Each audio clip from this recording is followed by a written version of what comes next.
What exactly is Gibraltar? People call it a country, but is it a constituent country of the UK? Is it a British colony? Is it a territory like Guam and American Samoa to the US? Is it like how Hong Kong is to China?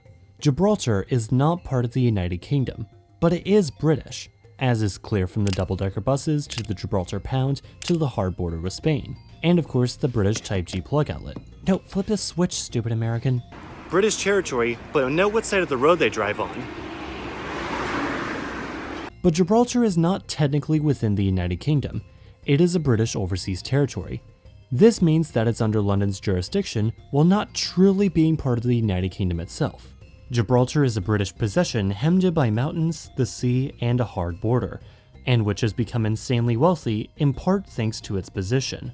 Sebastian, would you say it's fair to compare Gibraltar to like the Hong Kong of the Mediterranean? I would say that's the best comparison I could come up with. For 300 years, Britain has fought to try to protect this rock and this little peninsula from Spain, and this little territory has been a thorn in the relations between the two countries ever since. So how did Gibraltar even end up in this position? How did things in this tiny territory work? And what could a post-Brexit world look like for a British territory so reliant on Spain? Gibraltar is a bit of a contradiction at times.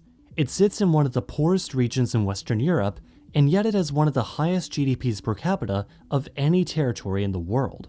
It has strong ties to Britain, yet thousands regularly cross the Spanish border to work on either side. There was a referendum on whether or not Gibraltar should join Spain, and of the 18,000 people who voted, 187 voted yes. But in 2016, Gibraltarians again took to the polls, this time with their British counterparts, on whether or not to leave the European Union, on which 96% of Gibraltarians also voted to remain, which has made things a little awkward. Gibraltar is a British territory that in a lot of ways acts like an independent country in almost all but name, and the flags you see in the tourist shops, of course.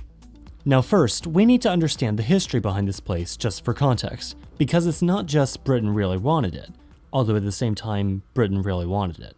Now, it doesn't exactly take a geography nerd to see how important ownership of a territory in this general area is. In fact, Spain owns a couple territories on the other side.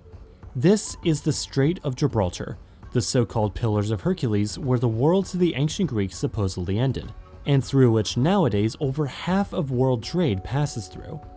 As the riches of the Americas drew Spain's attention westward by the 16th century, however, Gibraltar's defenses have been badly neglected, presumably as Spanish leaders mothballed the fortress here to save on revenue. But to understand the true catalyst for Gibraltar falling into British hands, you have to meet one guy, Charles II of Spain. Oh crap, he's dead. And that was the problem, since Charles II died without an heir to his name, and the closest heirs were either the French Bourbons or the Austrian Habsburgs. But there was a balance of power in play amongst the European monarchies, and with Spain being this giant empire encompassing huge swaths of the world, and Europe itself, this meant if either dynasty were to control the Spanish Empire, it was basically game over for the rest of Europe. So Europe, as it tends to do, basically just exploded, and in 1704, Britain, siding with the Habsburgs, captured the town of Gibraltar for their guy, Charles VI of Austria. In the Treaty of Utrecht that ended the war, the Bourbon guy, Philip V, ended up on the Spanish throne, but Gibraltar would be ceded to the British. Ever since, this little scrap of land has been British territory, though not because Spain was happy to let them have it, as evidenced by them trying to besiege the city in 1727, and then again from 1779 to 83, and then Spain blockading Gibraltar throughout the 70s and 80s, and then Spain talking about a joint governorship over the territory with Britain after the Brexit referendum, which naturally the Gibraltarian hive mind voted against.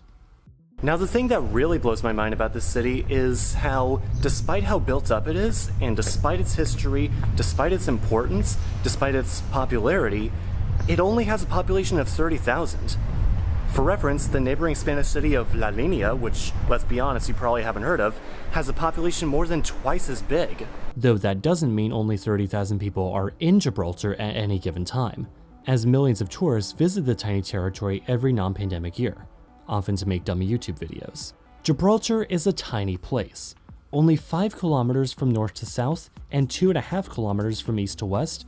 One can drive all around the territory in barely half an hour. It's so small you can see the runway of its airport in its flag map. And yes, this is the runway they let people drive across when a plane is on landing because there isn't really much of another choice. In fact, throughout much of its history until the mid-20th century, Gibraltar was little more than a British military outpost. In addition, hemmed in by the sea, the Spanish border, the airport, and of course the Rock, no really that's what it's called, yeah, creative name, I know. Gibraltar is the 5th densest territory on Earth, behind only Hong Kong, Singapore, Monaco, and oh no! Macau! And like Hong Kong, these geographic constraints mean that much of modern Gibraltar's land has been reclaimed from the sea. This ongoing £300 million project has already reclaimed new neighborhoods from the sea. However, even this has ruffled Spanish feathers, as Spain believes the waters surrounding Gibraltar to be rightful Spanish waters. Or, sorry, aguas. Britain's relationship with Spain has always been somewhat rocky. Get it? And whenever diplomatic tensions between the two flare up, Gibraltar generally gets caught in crossfires for some mysterious reason. But despite the drama, Gibraltar still remains close to Spain in many ways. The border is porous enough to allow people to live and work on different sides of the border, and there are currently plans to absorb Gibraltar into the Schengen area, which wouldn't be the first time a non-EU area joined the bloc. In addition, the Spanish and British governments signed a treaty in 2006 to cooperate on affairs involving Gibraltar, namely flights and phone calls between Spain and Gibraltar. While London and Madrid agreed at the end of 2020 not to make the border checks any stronger, this territory still remains one of the most important still in the British realm, and even then, Gibraltar still acts very much like a pseudo-independent country.